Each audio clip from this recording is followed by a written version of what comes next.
Saludos, ¿qué tal? Muy buenas tardes, bienvenidos a Sevilla TV. En este martes 8 de febrero vamos a comenzar el día de hoy y vamos a hacerlo pues hablando de deporte y de recuperación, de salud más que nada. Vamos a definirlo así, vamos a hablar de salud porque obviamente el deporte es salud, pero también el deporte pues muchas veces conlleva algún tipo de contratiempo, de lesión en ese sentido y hay que recuperarse, y por eso nos hemos traído hoy a un invitado que sabe muchísimo de esto, no solamente porque ha sido un deportista de alto nivel, jugador del Real Betis Balompié, del Racing de Santander, entre otros muchos equipos, sino también porque les gusta esa rama del deporte también vinculada a la recuperación de lesionados y sobre todo de futbolistas y deportistas en general de alto nivel. Nos acompaña en el día de hoy y tengo el placer inmenso de saludarle a nuestro amigo Álvaro Cejudo. Muy buenas tardes. Muy buenas. Gracias por estar aquí, que sé que siempre estás muy liado, y por acompañarnos en este ratito y por acercarnos a esa, digamos, ramas del deporte que poco se conoce, como es también la recuperación de lesiones, porque ha evolucionado el mundo muchísimo en este sentido, y en tu centro, en el Sport Plus Center, pues da ese servicio a futbolistas y a deportistas en general de élite, para que se recuperen, ¿no? Y no solamente recuperar, sino también mejorar, ¿no? en el deporte, en su faceta, ¿no? Eso es, bueno, para mí es un placer estar contigo aquí. Sí, como decía, aparte de lo que es la propia recuperación, el objetivo principal es que no haya lesiones, ¿no? Son cosas derivadas del deporte sobre todo. También es cierto que allí tenemos todo tipo de clientela, de todas las edades también, no es solamente gente que se dedique al deporte, porque también incluimos allí la fisioterapia, nutrición, coaching, que también cada día se le está dando más importancia, y sobre todo por el tema del rendimiento, ¿no? Al final de lo que se trata y por lo que hace... te puedo contar si te puedo contar la historia, esto nace hace... No, es que la siguiente que te iba a hacer, sí, ¿de dónde nace Sport Plus Center? Nace hace 21 años más o menos. En aquel momento no se solía trabajar aparte de los entrenamientos, no existía como existe hoy día el trabajo individual de los deportistas. Y por aquel entonces yo estaba en el Betis B, último año de juvenil, empecé a tener problemas de pubis. Nuestro gran amigo Tomás Calero, entonces encargado de los servicios médicos, pues viendo la situación que tenía, decidimos que lo mejor era operar. Y empezó una búsqueda. Mi padre, que siempre ha sido una persona, aparte de ser entrenador, ha sido una persona del mundo del deporte y tenía varios contactos en ese campo, empezó una búsqueda para intentar evitar la operación de pubis, ¿no? A raíz de ahí empecé a entrenar con un preparador físico personal y eso desencadenó, pues, lo que ha venido la cosa fue bastante bien y empezaron a unirse muchos deportistas. No te voy a hablar de nombres, pero empezamos en aquel entonces muchos deportistas jóvenes que han llegado a ser muy importantes. Es curioso porque obviamente nace una gran empresa como la que tú has llegado a crear de eso precisamente, de la búsqueda individual tuya de evitar una lesión, y a partir de ahí, pues, oye, mira, es que creemos que podemos ayudar a deportistas y no deportistas, sino a gente que practica deporte en su vida cotidiana, pero que tiene una pequeña molestia, o sobre todo para evitar cosas como la del pubis, ¿no? Que sí, es una lesión tan jodida en ese sentido. Al final, para mí, mi padre me decía que en el Betis había muchos, pero que él tenía solo uno, ¿no? Entonces intentaba cuidarlo, ¿no? En ese sentido, una vez que me recuperé, que estuve recuperado, la verdad que con mucha suerte, en 3 semanas, hasta el día de hoy no he vuelto a tener ningún problema. De ahí que yo durante toda mi carrera, sé que me ha costado mucho trabajo, mucho sacrificio, pero durante toda mi carrera, aparte de los entrenamientos grupales, pues he hecho ese trabajo preventivo de evitar lesiones, de rendimiento, de buscar ser mejor, de estar más explosivo, más resistente. Y bueno, de hecho, los últimos años de mi carrera casi era cuando hablábamos con los clubes, como me pasó por ejemplo en el Betis también, era una parte más de mí, o sea que tenían que aceptarlo, porque hay clubes que no les gusta que trabajes fuera, pero pero cuando nos sentamos se lo explicamos, le explicamos el porqué. O sea, yo me estaba gastando mi propio dinero en estar mejor para mí, pero indirectamente es beneficio para el club, ¿no? Porque tiene un jugador más disponible. De hecho, creo que podemos contar con una mano las veces que me he lesionado en mi carrera deportiva durante 20 años, y eso es lo que me ha llevado al final a poder rendir también a gran nivel y retirarme, aunque veamos ahí a Joaquín, a Rubén y a gente con más de 40 años, que no es normal, ¿no? Pues retirarme con la edad que tengo, ¿no? Totalmente, porque además es una de las cuestiones que sí vemos que se ha profesionalizado mucho. Antes el futbolista pues estaba su tiempo de entrenamiento y se iba para casa y ya descansaba. Ahora vemos cómo el profesional se cuida cada vez más y sobre todo es raro ya quien no vaya o acuda a un centro como el tuyo o quien no tenga en ese sentido a un profesional que lo acompañe, ¿no? Sí, porque además el fútbol es verdad que al final es lo que tiene más repercusión, pero tenemos deportistas de todo tipo. Sí. O sea, y muchas veces... Y hay deportes, perdona Álvaro, que son incluso más sacrificados que el propio fútbol. Sí, muchísimo más sacrificados, no tan recompensados económicamente ni socialmente. Sí, tan reconocido. Y es todavía muchísimo más de admirar el tener a gente, ver gente tan profesional que se dedica al bádminton o al balonmano, al karate, al boxeo, a deportes que no tienen esa repercusión mediática, y que creo que incluso el atletismo, que es uno de los, para mí, que es de los más los más sacrificados y menos reconocidos, ¿no? En comparación con el fútbol o el baloncesto, ¿no? Claro, porque ahí estamos viendo imágenes de tu centro, ahí en Sport Plus Center, tú tienes ya un equipo completamente formado. O sea, no solamente tienes un apartado de fisioterapia, tienes todas las fases completas que debe de seguir un deportista de élite, ¿no? Porque estamos viendo cómo, sí, es cierto que entrena esa parte lógica de tu deporte, pero también, como tú has dicho, pues son los ejercicios preventivos, después el tratamiento de fisioterapia, después la maquinaria, después son muchas cosas, claro, nutrición, al final absolutamente todo. Al final se trata de que enfoques...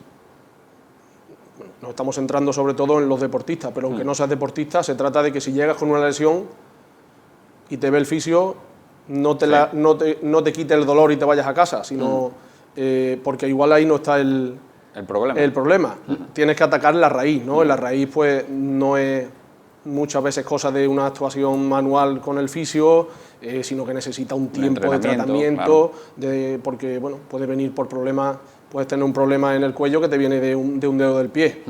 Entonces hay que llegar hasta ahí, hay que tratar eso para que después lo veas reflejado, ¿no? Hay puntos en el cuerpo que son, corrígeme si me equivoco, que tú sabes mucho más de esto, pero que son los puntos cruciales. Por ejemplo, la boca. Es que muchas veces no nos damos cuenta, pero ha habido lesiones musculares que vienen provocadas por caries. Totalmente. Es una cosa tremenda. O la espalda, que por problemas tener en la espalda problemas, pues te ocasiona que a lo mejor el abductor, el glúteo, el isquiotibial. Y en el día a día, sin irnos a los deportistas, en el día a día, muchísima gente, simplemente por malas posturas, por dormir mal, por no liberar tensiones, porque a todo el mundo... Claro. Hoy día vemos un masaje como una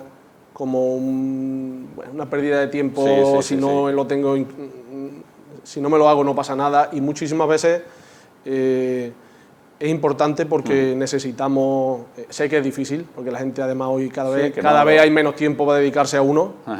Pero suele ser más beneficio que... Es que con esto del teletrabajo muchas veces las posturas y los puestos, eso ocasionan pues también, oye, lesiones en la espalda y problemas que hay que prevenir en ese sentido. Al final son prioridades, ¿no? Creo que muchísima gente, igual que pagamos, y voy a hacer publicidad, igual que pagamos Netflix... Está claro. deberíamos de invertir un poquito más en nosotros. En la salud nos cuesta más, no sé por qué nos cuesta más invertir en nuestra salud, que sí, y es vital, es importantísimo. Porque no nos damos cuenta que te vas deteriorando y...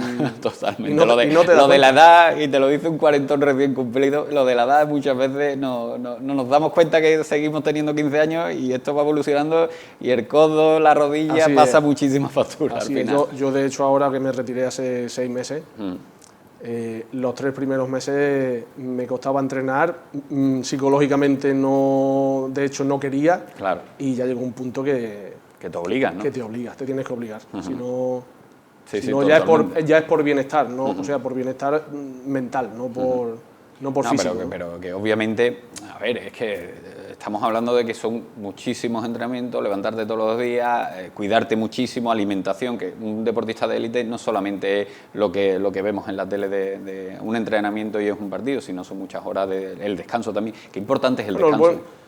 Al final, buen profesional son 24 horas, o 25. 25 porque tienes que hacer las 24 mejor que los demás, o sea, claro. No se trata de entrenar bien. Cada vez es verdad que la evolución, que lo estabas comentando antes, cada vez está evolucionando más el deporte, en el sentido de que cada vez se corre más, se busca gente más atlética, y ya con condiciones técnicas, pues por eso son jugadores superestrellas, ¿no? Pero sí que está todo derivando muchísimo más cada vez a lo individualizado, que comentabas al principio. Antes no solía ser así, hoy día casi todos los clubes tienen muchísimo más control individual y personal de cada deportista, de lo que corre, de lo que necesita, de lo que come, de lo que descansa, de las horas, de las vitaminas, o sea, que cada día está derivando más a la individualización, ¿no? En ese sentido, lo que tú has dicho, tú haces 6 meses escasamente que te has retirado, pero ¿qué es lo que te hace o qué influencia tiene todo el trabajo que tú has hecho, que nos has venido hablando del preventivo, por ejemplo, para figuras como, tú lo has dicho, Joaquín, Rubén Castro, son cada vez más los futbolistas de élite que están a un nivel y que se retiran más tarde, pero no solamente, sino que están en ese nivel, que le dicen adiós a su carrera, pues estando en primera división y aguantando muchísimo. Pues te supone eso, te supone... El aguantar, en más gasolina. El poder jugar y disfrutarlo. Y no arrastrarse, como se dice vulgarmente. Correcto. Al final se trata de cuando uno está haciendo las cosas, le gusta disfrutarlas y no es simplemente estar por estar, ¿no? De hecho, la verdad que cuando ves que eso tiene resultado, como está pasando ha puesto tú un ejemplo con Rubén. Rubén estuvo por allí, ¿no? Rubén no es que estuvo, es que es asiduo. Cada vez que está en Sevilla viene a entrenar y después, sin embargo, escucha a gente que dice: es que con 40 años está ahí todavía. Mira, ahí lo tenemos, a Rubén. Está ahí todavía y... Pero claro, es que nada más que hacer... No. Al final es por algo. Al final es por algo que no lo vemos. Nosotros nada más vemos de Rubén Castro marcar goles, pero ese trabajo no se ve. Al final es por algo y como le pasa también al gran fenómeno Canales, que hay muchos días por la mañana que está allí trabajando a altas horas, o sea, muy temprano. Sí, para después irse al entrenamiento. Y eso no lo ve nadie. Y al final, cuando tú ves, para mí, lo que es verlo ahí al nivel que está, pues te enorgullece, ¿no? Por lo menos poder formar un poquito parte de... Eso es lo que te iba a decir, porque tú al final eres un poquito... Bueno, en un 0,01, vamos a verlo... La mitad de eso, pero en parte, gracias a ti, también eso tiene... Y sobre todo me gusta por verlo porque así he sido yo durante toda mi carrera. Lógicamente no he tenido el nivel que tiene Sergio, pero esa yo creo que es la idea de un profesional, ¿no? Después las superestrellas, como hablábamos antes, pues claro, si el nivel, a eso le metes que el nivel técnico es brutal, como le pasa a él, o le pasa a Fekir, o le pasa a Joaquín, que son jugadores, bueno, estamos hablando solo del Betis, que podemos hablar de más equipos, pero, hombre, pero claro, tú barres un poquito. Entonces, pues estamos hablando de superestrellas No, pero es que llama muchísimo la atención es eso. A mí, la evolución que ha tenido también este deporte es grandísima, porque claro, estamos hablando de... Yo, por ejemplo, he tenido charlas con Alexis Trujillo, actualmente está en el cuerpo técnico, bueno, ya no sé si está en el cuerpo técnico, más secretaría técnica, está ahí coordinando las dos cosas, y nos lo decía, ¿no? Que ha evolucionado, a mí me lo decía muchas veces, que ahora no... El trabajo que se hacía antes, si él fuera futbolista, ahora no lo aguantaría, porque era de entrenar poquito también. Bueno, entonces, lo aguantaría porque llevaría una educación desde antes ya que le haría hacer lo mismo que hacen ahora. Por eso no se puede comparar totalmente a Messi con Maradona. ¿Por qué? Pues porque Maradona era Maradona y Messi es otro tiempo, otras condiciones, otros medios y otro todo. Álvaro, me encantó tu despedida en las redes sociales de tu carrera, porque ese mensaje lo hacías también y lo extrapolabas y mantenías una conversación con aquellos que están empezando, que quieren llegar a ser futbolistas profesionales, y tú les decías que no llega el mejor, sino que llega el que más trabaja, que también eso es muy importante, que mandes ese mensaje a un profesional como tú has sido y que mandes ese mensaje a los jóvenes. ¿Eso no te ha picado nunca el gusanillo de tener también, entrenar a pequeños? Y he visto que has hecho campus, pero ¿eso nunca te ha picado el gusanillo, pues mira, de ser entrenador? Te cuento un par de cosas en relación a eso. Cuando me iba a retirar, yo siempre he tenido muy presente, de hecho lo tengo en el móvil a día de hoy todavía para leérmelo de vez en cuando, una entrevista que le hicieron a Kobe Bryant, que cuando se retira, él le manda una carta a sí mismo cuando tenía 17 años, explicándole cómo ha sido su carrera, las cosas que debería haber hecho distintas, cosas que debería haber mejorado, cosas que debería... que eso, claro, lo sabe con la experiencia. Entonces, pues, me costó mucho y mucho tiempo escribir esa carta. Yo ya tenía desde hacía un año antes la decisión de que me iba a retirar y estuve durante 3 meses por lo menos escribiendo la carta.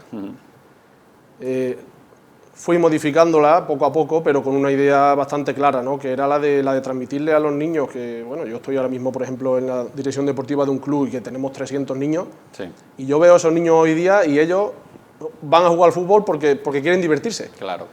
Pero los que ya van subiendo de categorías y ya tienen una cierta edad y compiten, esa es la ilusión que creo que deberían tener, ¿no? Lo que hay que transmitirles, que al final, haciendo las cosas bien, uno nunca sabe qué puede pasar, ¿no? Totalmente. Entonces, bueno, por ahí la verdad que es lo que me gusta, más que ahora mismo pensar en entrenar a equipos senior, me gusta mucho más trabajar con niños, ¿no? He hecho varios campus, estamos ahora también con el tema de una academia de tecnificación y de intentar ayudarlos a que puedan llegar, ¿no? Claro, porque esa ayuda también se necesita. Hay una cosa, en relación a lo que has dicho antes de tu centro, en ese sentido, que también me llamó mucho la atención, y es el tema del coaching, de la psicología deportiva. Creo que ahora mismo en todos los ámbitos de la vida es importante, pero en deportistas de élite, si me apuras, es incluso hasta más importante para saber encauzar tu carrera, saber llevarla, esas cosas, y tener los pies en el suelo, porque también tú tenías a tu padre, pero no todo el mundo... Te cuento otra anécdota. Tenemos ahora mismo un jugador actualmente en primera división que necesitó de eso hace 5 o 6 años. Era joven. Y necesitaba esa ayuda. Necesitó de esa ayuda porque no es fácil manejar esa presión cuando tú estás delante de 60, 70.000 personas y fallas. Claro. A nosotros ahora mismo estamos viendo un partido de fútbol y lo comentamos y no pasa nada, pero el que está ahí abajo, el que comete el fallo es importante, sí. Es importante el saber salir de ese escollo, ¿no? Entonces, bueno, ya sea por eso, ya sea para manejar emociones de si me hacen o si algo no va bien, no hacer las cosas yo mal porque a mí no me van bien, sino intentar mantener una línea de trabajo y no sacar los pies del plato, porque al final es mal para ti, ¿no? Al final ha habido un futbolista actualmente, por ejemplo, como Borja Iglesias, que lo ha dado a conocer también con una psicóloga que tú conoces también muy bien, como es Patricia Ramírez. Patricia lo ha tratado a Borja Iglesias en ese sentido, porque cuando llegó al Betis, pues obviamente no lo pasó bien, no se aclimataba o no terminaba de romper, en meter goles, que al final es lo que al delantero se le pide, pero en ese sentido, oye, él sí levantó la mano y dijo, y lo expuso en sus redes sociales incluso, que había recibido esa ayuda psicológica que es tan importante a día de hoy, no solamente en el fútbol, sino todos los ámbitos de la vida. Jugadores como Borja que no le da miedo El decirlo. el abrirse, el ser una persona, digamos, normal o más cercana. Sí. Más cercana. Es difícil ser una persona normal, sí, también a esos niveles de ellos, pero bueno, ese hecho le ayuda a más gente de la que él se piensa, porque tiene una repercusión. Porque a muchas personas le hace dar el paso de decir, coño, perdón. No te preocupes. Si él lo hace, ¿por qué no lo voy a hacer yo, no? ¿Por qué no lo voy a hacer yo? Y encima él lo está diciendo públicamente. Y que no hay ningún problema. Llega tanto a un nivel tan grande que ¿por qué no lo voy a hacer yo? Por miedo, por temor a que me digan mis familiares o mis amigos o algo. Al revés, ¿no? No, si al final, de algún modo, lo tenemos también. Por ejemplo, tú en la figura, lo has tenido en la figura seguramente de tu padre. Yo creo que cada uno tiene esa figura, lo que pasa que sí es cierto que hay determinadas personas pues que obviamente necesitan ese profesional. Bueno, pero al final es mucho mejor y más lógico un profesional porque sabe de lo que está hablando, tiene una formación y hay que recurrir obviamente a no es lo claro mismo, que no es lo mismo. No es lo mismo. Lo mismo que pasa también con la nutrición, con una dieta equilibrada, al final parece que no es importante. El propio Canal lo ha llevado también, porque tenía muchas lesiones, son tres veces. Es que hay muchísimos jugadores, claro. es que es un partido cada 3 días. Quema muchísimo. Una exigencia física muy grande, jugadores como en el Madrid, en el Barça, que juegan todavía más partidos que nadie. Yo siempre lo digo, Álvaro, yo muchas veces creo que... Porque cuando juegas en el césped natural, no en el césped artificial, en el césped natural, en campos donde cuesta muchísimo moverte, donde se clava el taco y sacarlo cuesta una barbaridad, nadie se da cuenta del esfuerzo tan grande que es recorrer en los campos que hay, que son de 100 metros, es un esfuerzo, todo, son golpes, son porrazos. Sobre todo la intensidad. Y la intensidad. Es que, claro... La diferencia de nivel... La diferencia de primera división a segunda y de segunda a primera red, de primera red a segunda red, de segunda red a tercera red, es la intensidad. En primera división, de hecho yo ahora mismo lo veo por la tele y muchas veces me pregunto, ¿yo he estado a ese nivel? Sí. Tantos años y con esa exigencia física y con esas facultades físicas que ahora mismo pues ya no me las veo, ¿no? Claro. Entonces me cuesta muchas veces, imagino que les pasará a casi todos los futbolistas que se retiren o deportistas en general, ¿no? De que cuando lo ves desde fuera se ve totalmente distinto. No, y que no es fácil, que no está, y que dice que bueno, es que ha fallado un pase al hotel. Sí, pero es que la intensidad que hay ahí abajo, sí, la velocidad a la que se ve desde arriba. Y que te viene de atrás y te da un trompazo y tú tienes que ver eso también. Hace poco estuve en el estadio de Gran Canaria viendo un partido y desde arriba, claro y comenté que desde aquí sería yo un Balón de Oro, porque se ve muy fácil. Lo que le pasaba a Modric me pasaba a mí, pero 100 metros más para arriba. Oye, Álvaro, y de todas las vivencias, de todas las anécdotas, de todo lo que has compartido y vivido tú, ¿qué es lo que más echas de menos de ese mundo, de ser profesional ahora pues no dedicarte a ello? Lo que más echa de menos es ese día a día, el estar con compañeros, el poder llegar a los vestuarios, el tener una rutina de ir a entrenar por la mañana, de desayunar juntos, de tener, digamos, una segunda familia, ¿no? Al final de las son bromas, muchísimas horas juntos, muchos viajes y eso sí que se nota. Y al Betis, ya te pregunto por el fútbol, ¿al Betis cómo lo está viendo ahora mismo? Bueno, ayer perdió, antes de ayer perdió, pero hay que darle emoción a la Champions también. No puede ser ganarlo todo. Es lo mismo que estábamos hablando antes, al final el nivel es muy grande. De hecho, para mí el mayor éxito de Pellegrini, igual que le pasa también a Lopetegui en el Sevilla.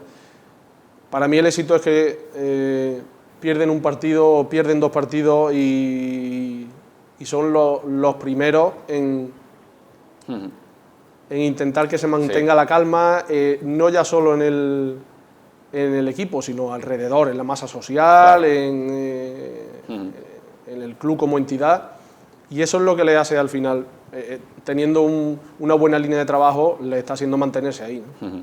Totalmente. Y oye, ¿y esas semifinales de mañana cómo la ves? Esas semifinales, sobre todo, el primer partido contra el Rayo. Ilusión, ¿no? Con mucha ilusión, pero creo que el Rayo está demostrando que tiene un auténtico equipazo. Sí. Yo ahora mismo no, es que no está, claro, no me iría tan convencido de que se va a estar en la final, ¿no? Totalmente. Álvaro, nos tenemos que marchar, muchas gracias por estar aquí y bueno, ya te llamaremos para Zona Deporte para que te vengas también para nuestro programa de deporte los lunes, así que muchas gracias, amigo, un placer. Muchísimas gracias a vosotros, Manolo, y aquí estoy al servicio para lo que necesitéis. Pues muy bien, amigos, pues nosotros vamos a marcharnos a publicidad y enseguida volvemos aquí en Sevilla TV.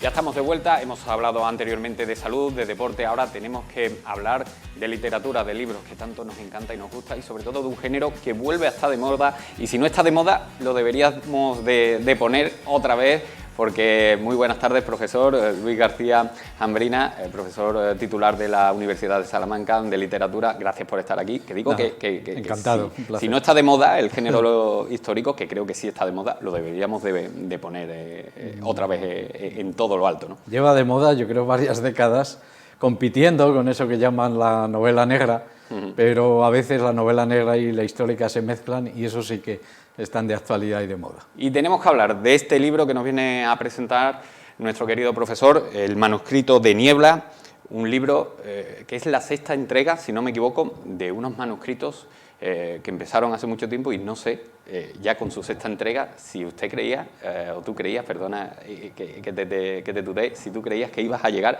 a esta 6ª entrega ya, profesor. No, yo nunca lo imaginé. Uno nunca sabe lo que puede dar de sí un personaje y un libro, ¿no? Eso es como lanzar una botella con un mensaje al mar, lo podrán recibir o no, pero en este caso el personaje cayó bien, interesó mucho a los lectores y eso, ya vamos por la 6ª, estoy ya preparando la 7ª y bueno, espero que haya Rojas para rato, que ese es el protagonista. Antes de hablar de este libro, para ubicarnos un poco, para ponernos en situación, se tratan de una serie de manuscritos que hablas de Fernando de Rojas, que es el protagonista de estos manuscritos. Cuéntenos un poco y ahora nos centramos en el manuscrito de Niebla. Bueno, son novelas, que no lo hemos dicho antes, independientes, autoconclusivas, no hace falta haber leído las anteriores para leer esta, por ejemplo, y no siguen una cronología, o sea que cada uno puede empezar por donde quiera. El protagonista de todas es Fernando de Rojas, el célebre autor de la Celestina, al que yo convierto de manera más o menos justificada en eso que entonces se llama un pesquisidor, es decir, un investigador, una especie de policía que tiene que hacer pesquisas y tiene que impartir justicia. Y bueno, a lo largo de estos 6 libros lo hemos conocido en diferentes épocas y situaciones y escenarios, en una época muy rica, la más importante yo creo de la historia de España, que es lo que va de finales del siglo XV al primer tercio del siglo XVI, la época de los reyes católicos y luego del emperador Carlos V, donde pasan muchas cosas, para bien o para mal, y de todo ello van dando cuenta estas novelas.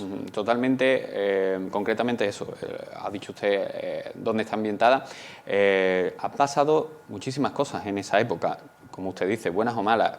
Nos toca también de cerca a Sevilla esta novela, porque está también ambientada aquí, en la Ruta de la Plata, en Sevilla, porque cuéntenos un poco. Hay un tramo de este libro donde Fernando Rojas, después de esa investigación que tiene que realizar, se viene para acá con Antonio de Nebrija, que obviamente también nos tocaste muy de cerca. Sí. Cuéntenos un poco. Bueno, esta novela, El manuscrito de Niebla, la sexta, tiene mucho que ver con Sevilla. No es la primera vez que aparece como escenario en alguna de mis novelas. El manuscrito de Aire, que era sobre el Nuevo Mundo, también hay varios capítulos en Sevilla. En este caso, vienen a Sevilla Rojas y el otro protagonista, que es Antonio de Nebrija, porque Nebrija fue objeto de un proceso inquisitorial, esto es histórico, y tuvo que venir aquí a declarar y a ser interrogado por la Santa Inquisición. Entonces es un viaje que además tiene mucho interés, porque vas haciendo la Ruta de la Plata, en ese caso de norte a sur, desde Salamanca hasta Sevilla, con una parada también en Lebrija, que es la tierra natal de nuestro gran humanista y gramático, que fue Antonio de Nebrija. Entonces aquí, pues eso, buena parte de la novela, yo creo que más de la mitad tiene lugar en Sevilla, porque aquí estaba el inquisidor general, Diego de Deza, arzobispo de Sevilla, y la sede de la Inquisición estaba en un lugar que todavía hoy es reconocible, aunque solo quedan restos, que es el famoso castillo de San Jorge. Sí. Está al otro lado del puente de Triana, a mano derecha, donde ahora hay un mercado. El mercado de Triana. Exactamente, por cierto, muy interesante. ¿Ha podido visitarlo? Porque usted es de Salamanca, sí, reside en Salamanca. ¿Ha podido visitarlo? En Sevilla he estado muchísimas veces y era ya visitante de ese mercado. De hecho, si podía, comía allí, porque ahora más bien es un lugar donde hay restaurantes y pequeños puestos, y he comido allí muchas veces, y siempre había leído placas, ¿no? Aquí estuvo el castillo de San Jorge, luego está el callejón de la Inquisición. Bueno, es que estaba ahí. Bueno, creo que el lugar, hay dibujos, era impresionante, un lugar que atemorizaba a todo el mundo que pasaba por allí, y lo que pasaba dentro, que era secreto. Como era la propia Inquisición, ¿no? Que obviamente era motivo de pánico, cuanto menos. De pánico, la gente se persignaba al pasar por la puerta para que Dios los librara de caer en las garras de la Inquisición. Hasta ese punto llegaba. Y bueno, pues ahí tiene lugar ese proceso en el que participan Diego de Deza, Antonio de Nebrija, y yo hago que Rojas, como había estudiado leyes, sea el defensor de Nebrija. Porque en el manuscrito de Niebla es una novela, como ya hemos dicho, histórica, que mezcla una trama policíaca y un poco también creo que ese recorrido por la historia también nos atisba y nos hace ver, nos acerca a cómo era la época.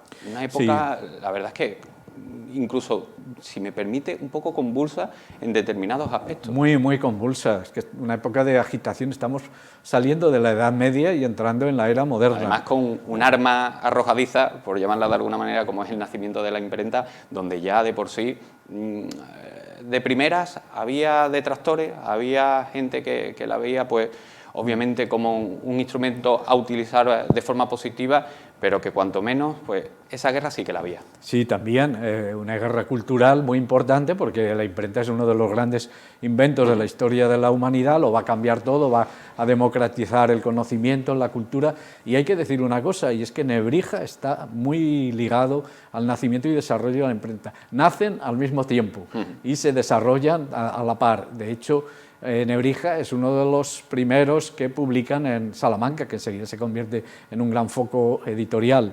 El primer libro que sale de una imprenta salmantina es de Nebrija. Es un libro que va a ser un bestseller, se van a hacer cientos de ediciones. Sí. Y bueno, ¿qué supuso la imprenta en aquella época? Pues algo muy similar, curiosamente, a lo que ha sucedido 500 años después con la aparición de las nuevas tecnologías, los nuevos soportes digitales, etcétera. Lo mismo, es otra revolución del mismo tipo. De modo que podemos establecer ahí paralelismos. También ahora hay detractores, enemigos de las redes sociales, de las tecnologías, de las redes sociales, de todo. Y de hecho, ahora con la digitalización, pues muchos lectores sienten nostalgia de aquellas épocas, de cuando nació el libro impreso, y por eso he querido mostrar un poco este mundo de las imprentas, de las librerías, toda esa guerra que, como tú decías, había en ese momento entre los enemigos de la imprenta y los defensores. Nebrija fue uno de los grandes defensores de la imprenta.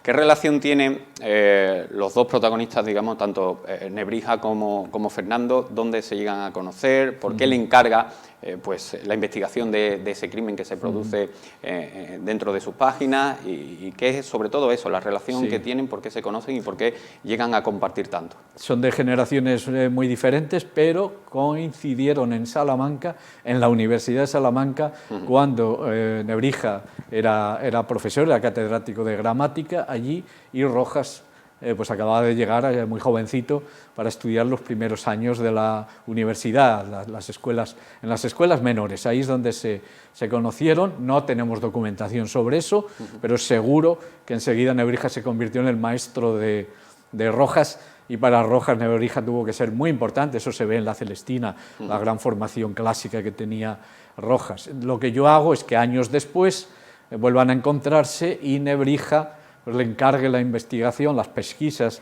de ese ataque que sufre una de las imprentas, una imprenta histórica de Salamanca, en la que muere un cajista, un tipógrafo, y en la que desaparecen varios manuscritos de Nebrija. Le voy a preguntar por los dos protagonistas por separado, ¿cómo era, sobre su percepción y sobre lo que ha leído y sobre lo que ha estudiado y sobre todo cómo lo argumenta dentro del libro, cómo era Fernando de Rojas por un lado y cómo era Nebrija por otro? Porque estamos hablando de que Nebrija tiene muchísimos enemigos y como se puede constatar entre las páginas. Y eso es real también. A ver, Nebrija es una figura fundamental de su tiempo, es el gran humanista de su tiempo. Es conocido por haber sido el autor de la primera gramática de la lengua castellana, se publica en 1492, pero eso no fue lo más importante que hizo en su vida. Sobre todo lo que hizo es traer las nuevas ideas, traer el humanismo a España, primero a la Universidad de Salamanca. Pero claro, eso se encontró con muchas oposiciones dentro de lo que era y de ahí el viaje también, la institución universitaria.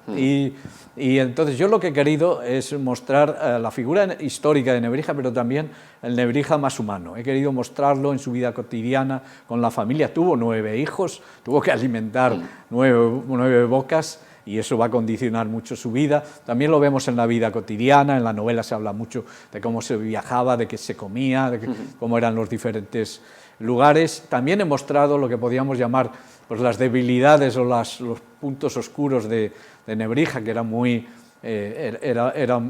soberbio, ¿no? Porque tenía motivos para serlo, también porque tenía muchos enemigos, como hemos dicho antes.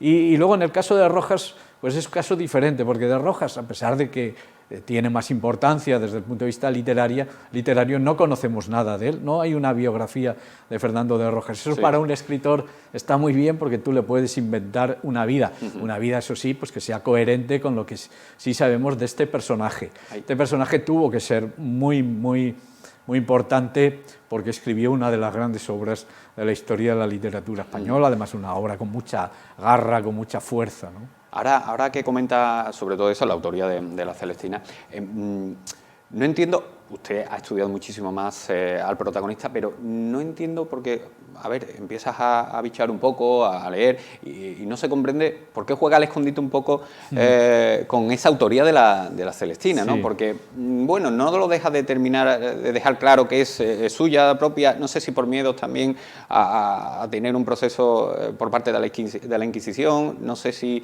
también por eso, por aquello de que era converso, no sé, cuénteme. Ahí está una de las claves de eso. A ver, Rojas está lleno de enigmas, ya hemos dicho que no se sabe mucho de su vida, entre otras cosas porque él quiso permanecer oculto, llevar una vida discreta por temor a la Inquisición. Él era converso. Sí, pero ya estamos hablando que en aquella época ya su libro, claro, ya era, digamos, como usted ha comentado, un bestseller, ¿no? Fue un bestseller, sí, indiscutible. Pero lo que ocurre es que efectivamente él desarrolla ahí unas estrategias, juega al despiste, que si yo me limité a completarlo, que si yo no lo escribí, probablemente pues para el caso de que el libro tuviera problemas con la Inquisición, salir sin daño del asunto. Ahora, otro enigma relacionado con este es cómo es posible que una persona que tuvo tal éxito con La Celestina no escribiera la segunda Esa es la siguiente pregunta que le iba a hacer. Es más, no escribió ningún libro más de ficción. Se quedó ahí. Que se sepa. Hay hipótesis de que pudo haber escrito El Lazarillo de Tormes. Sí. Nada menos, pero no escribió más. Por lo tanto, estos enigmas nos están hablando de una personalidad realmente sugerente, oscura, con una doble vida, que es un poco la que yo trato de mostrar en estas novelas. Hablando de Nebrija y hablando también de cómo se produce ese bueno, pues el desnudar al personaje, el mostrarlo cómo era en su vida íntima y en su vida cotidiana y profesional, se ayuda en ese aspecto también de las declaraciones que hizo a la Inquisición, ¿no? Es algo que a usted como escritor le sirve y le motiva para mostrar ese lado oscuro, ¿no?, del personaje, ¿no? Efectivamente. Es interesante leer todo lo que escribió Nebrija. En principio, él no escribía novelas, no escribía obras de teatro, no escribía poesía, pero sus textos son realmente interesantes porque muchas veces deja deslizar cosas sobre su vida familiar, su vida cotidiana, su infancia en Lebrija, etc. Y yo todo eso lo he utilizado en la novela. Y algo importante, como ha señalado, no sabemos qué pasó en ese proceso inquisitorial que tuvo lugar aquí en Sevilla. No hay documentación porque todo era secreto. Pero sí que tenemos un texto fundamental, que es un libro que escribe Nebrija y que publica además en 1507, que se titula Apología, que es una defensa de los supuestos cargos que le adjudicó la Inquisición de aquí de Sevilla. Y es interesante ver cómo se defendía, y con un lenguaje absolutamente claro y absolutamente moderno para cualquier lector de hoy día. Y es que él no se limitó a defender su caso, su situación, porque a él lo acusan de haber enmendado los errores de la traducción latina de la Biblia sin estar autorizado para ello, y claro que estaba autorizado, es el que más latín sabía de toda Castilla. Pero el problema era de más calado, y lo dice el propio Nebrija. Lo que él está defendiendo allí es algo que ahora está de gran actualidad, que es la libertad de pensamiento, la libertad de conciencia y la libertad de expresión. Sí, pero lo explicaba delante del tribunal de la Inquisición, lo explicaba. Yo cuanto menos le noto un poquito, no sé si de sorna, no sé si un poco mucha sorna, con muchísima, porque hace alusión a que obviamente la Biblia la escriben pues la alta divinidad, el Espíritu Santo, pero que la traducción la realizan seres humanos. Y ahí se le nota un tono un poquito humorístico, ¿no?, como para reírse un poco de la Inquisición. En este proceso salen a relucir dos características que a mí me parecen fundamentales de Nebrija y que lo convierten en una figura ejemplar. Una es la valentía.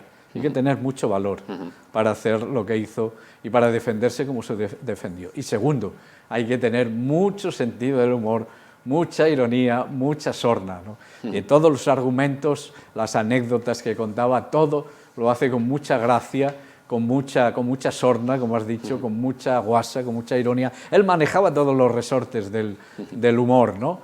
Y eso para mí lo hace un personaje muy atractivo, ¿no? Porque aun en los momentos más terribles de su vida, porque eso le pudo costar muy caro, al final terminó en nada. Él supo salir bien. Se mostró valiente y además lo hizo con mucho salero, con mucha gracia. Totalmente. ¿Hay que desconfiar, profesor, de las personas que no tienen enemigos? Mucho.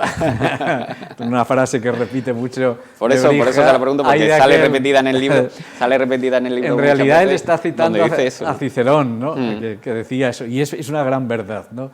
Que la calidad de uno se mide por la cantidad de enemigos y la calidad de los enemigos que tiene. Y a Nebrija le pasó eso. Tuvo muchos enemigos y algunos de ellos muy poderosos, y eso estuvo a punto de costarle caro. A ver, en el estatus social debería de tener muy buenos padrinos, ¿no? Los tenía, sí. Porque claro, para atreverse a enfrentarse a todo tipo de enemigos, como se enfrentó sobre todo con la Inquisición, tener que venir aquí a Sevilla, hacer ese desplazamiento para tener que mostrarse ante ellos y tal, debería de tener muy bueno, y salir indemne, que es lo más importante. Tenía padrinos, pero a ver, sobre todo lo que tenía es valor y sobre todo de tener una fe en lo que estaba haciendo, ¿no? en su trabajo.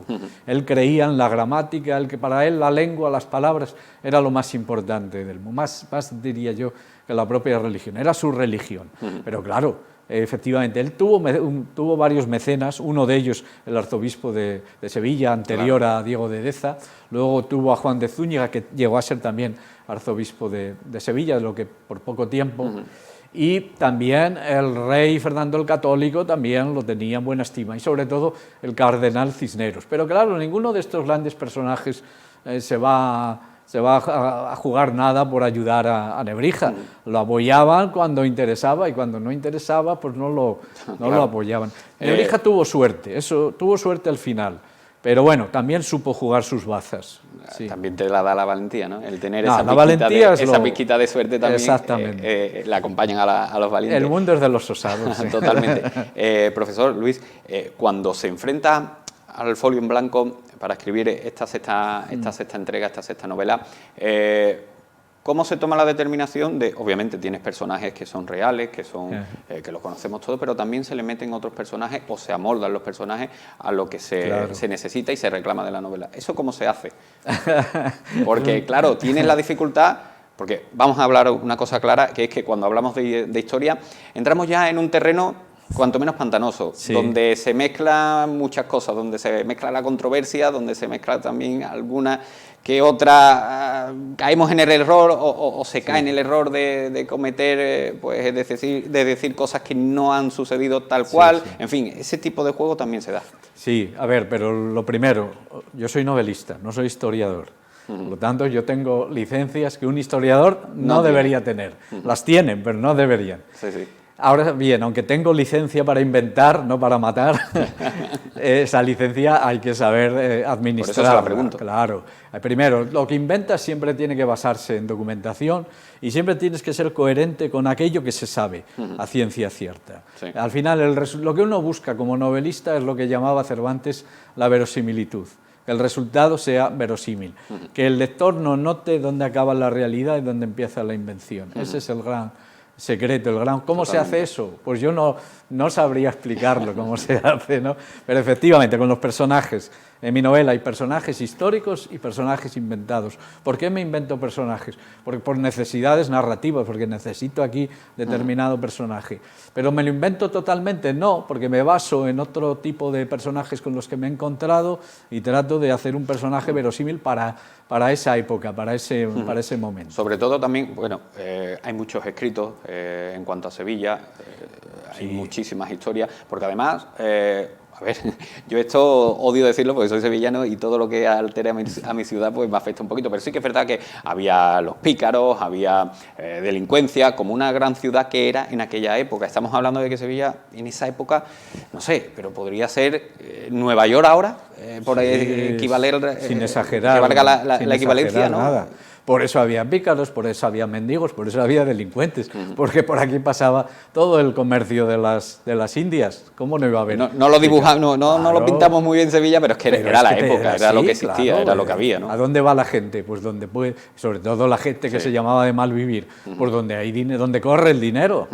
Eso, algunos venían de paso para ir a hacer las Indias. Para ir la documentación es un poquito más fácil, ¿no? Quizás, exacto, hay mucha documentación, tanto literaria como bueno, pues eso, en los archivos, ¿no? O sea, en ese sentido, trabajar sobre la Sevilla histórica es relativamente fácil. El problema es elegir, porque no se debe abusar nunca de la documentación. Ese es el gran riesgo del novelista. Claro, porque histórico. Entonces ya estás en la línea entre que te conviertes una novela en algo... y al lector claro, se le cae de las... Es historia, entonces se le cae de las manos. Hay muchos novelistas que en cuanto sale cualquier dato vuelcan ahí todo lo que han leído sobre eso. No, tienes que administrar y dosificar muy bien las cosas. Ahí es donde está la madre del cordero. Y con los personajes pues pasa lo mismo. Pero bueno, Sevilla es una ciudad tremendamente atractiva y sugerente, porque además ha generado muchísima literatura, el propio Cervantes, etc. Yo he tratado muchas veces la ciudad de Sevilla. La saco, no quiero exagerar ahora mismo, pero por lo menos en 4 o 5 novelas. Claro, y tengo 10, claro, o sea, en la mitad. Es que se presta, sobre todo en esa época, donde era la época dorada de la ciudad, se presta muchísimas cosas, porque claro, podéis escribir una ciudad que tiene una fisonomía, el archivo de India, las salidas al nuevo continente. El Guadalquivir, la salida al mar, o sea, tiene mucho atractivo, mucha aureola, ¿no? Totalmente. En ese sentido sí que es cierto que tiene eso, pero sobre todo también me gusta mucho lo que he leído, ese camino de la Ruta de la Plata, cómo va tocando y cómo va haciendo y dándole pinceladas a cada tramo del camino, porque es una ruta también muy bonita. Muy bonita, que ahora hemos conocido gracias a que pues ese camino se ha puesto un poquito mejor en cuanto al asfalto, pero por ejemplo era una ruta histórica, pero olvidada en lo moderno por Despeñaperro, por la vía donde se iba a Madrid, sobre todo los sevillanos. Fue una desgracia cuando se suprimió el tren que hacía la Ruta de la Plata, que iba hasta Gijón. Pero bueno, la ruta está ahí y además la ruta se ha revitalizado con el Camino de Santiago. Es una de las vías para llegar a Santiago de Compostela. Yo he hecho alguna etapa de ese. Pero en la novela es un viaje fundamental porque es el viaje que tiene que hacer Nebrija con Rojas desde Salamanca, donde vive, a Sevilla. Va pasando primero por Brozas, en Extremadura, donde vivía su hijo mayor, que era todo un personaje. Luego Mérida, claro, para un humanista, un amante de la cultura clásica, las ruinas de Mérida son muy importantes. La de Itálica también, toca un poquito. Exacto, que también aparece en la novela. Va a Lebrija, a su lugar natal, antes de recalar en Sevilla, y por último termina en Sevilla, que es, pues eso, junto con Salamanca, el otro gran escenario de la novela. Y esa ruta es un significado simbólico, y vamos viendo las ventas, vamos viendo los diferentes lugares. Claro, porque ese es el toque especial que tiene también la novela, ¿no? Un poquito el coger y poder transmitir bebidas, olores, comida, sitios, lugares. Ese es el encanto también que tiene el manuscrito de Niebla. Efectivamente, tenemos grandes personajes, tenemos grandes tramas, pero sin una buena ambientación la novela se cae, y yo quiero que el lector no solo darle información, quiero que viva esa ruta, que vea, que sienta que está ahí en medio de una venta comiendo tales productos, la gente que solía ver en las ventas, cómo dormían, cómo se viajaba, etcétera. Quiero que eso lo viva, que sienta el polvo del camino. Totalmente. En lo personal, estos 6 manuscritos, estas 6 novelas, ¿qué suponen para Luis García? En lo personal, el haberlas escrito. Bueno, pues literariamente es lo mejor que he hecho, y bueno, llevo muchos años con este personaje, desde el 2007 que empecé la primera, se publica en el 2008 hasta ahora, y además que no ha terminado. Estoy ya pensando en la siguiente, en la séptima, que va a ser en Roma, porque quiero sacar también un poco el personaje fuera de la península. Entonces, mi vida, yo tengo un matrimonio, de hecho, con Fernando de Rojas. ¿Y Fernando tiene cabida en Roma? Sí, claro que tiene cabida en Roma, porque además por allí, por Roma, pululaban muchos españoles, y la figura del pesquisidor viene heredada de Roma, ¿no? Viene heredada de un antiguo, digamos, entre comillas, detective, ¿no? Exactamente, romano, ¿no? Claro. Casi todo lo que tiene que ver con las leyes y con tantas cosas tiene su origen en Roma, y en este caso es muy interesante que lo saques a relucir. Él tendrá que ir a investigar un nuevo caso, y allí nos vamos a enfrentar con el mundo de los papas, con todos los espías, con el mundo de la prostitución, porque había muchas prostitutas, recordemos la Lozana andaluza, que tiene lugar en Roma. En fin, es un mundo apasionante, y los intereses españoles pues estaban puestos también en Roma. Recordemos, en ese momento el reino de Nápoles es español, etcétera. Vamos a ir acabando, porque Valentín me está matando ya, pero es que yo tengo muchísimas preguntas que realizarle, y no quiero dejarme antes de marchar. Una de ellas, si es sobre todo, ¿por qué, o es un giro literario de usted, o por qué Fernando de Rojas tiene esa controversia en el que quiere dejar definitivamente ya el hecho de investigar? En esta novela parece que lo va a dejar, pero claro, le viene este nuevo caso, y otra vez tiene que volverse a investigar y a ver qué es lo que ha ocurrido con esa imprenta. Sí, yo he querido que en esta novela, que es una novela importante dentro de la serie de Rojas, él esté en una encrucijada vital. Tiene 33 años, la edad de Cristo, como repiten en la novela, y está en ese momento que no sabe por dónde tirar. Primero, no puede entrar en la universidad como catedrático, que hubiera sido un gran catedrático, porque era converso. Y en ese momento los conversos no pueden opositar a cátedras ni tener cargos en la universidad.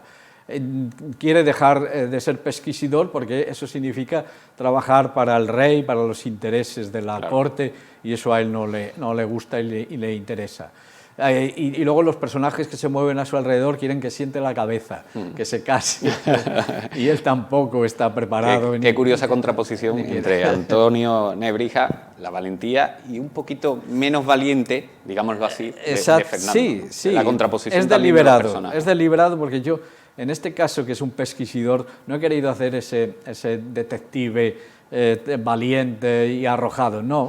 Es una persona muy humana y duda y a veces es muy valiente y arrojado, otras veces es más comedido, pero vamos, en este momento está en esa encrucijada vital que él lo que quiere es retirarse a su pueblo y ejercer como abogado y labrarse una fortuna y hacer vino, porque él tenía tierras no es mal oficio tampoco, y acaba, y eso fue histórico, porque en el testamento se ve que tenía viñas y bodegas. Ajá, bueno, pues lo tendremos que descubrir en la siguiente entrega. Así que, Luis García Jambrina, muchísimas gracias por estar aquí, muchísimas gracias por traernos y darnos a conocer este libro, El manuscrito de Niebla, totalmente recomendable.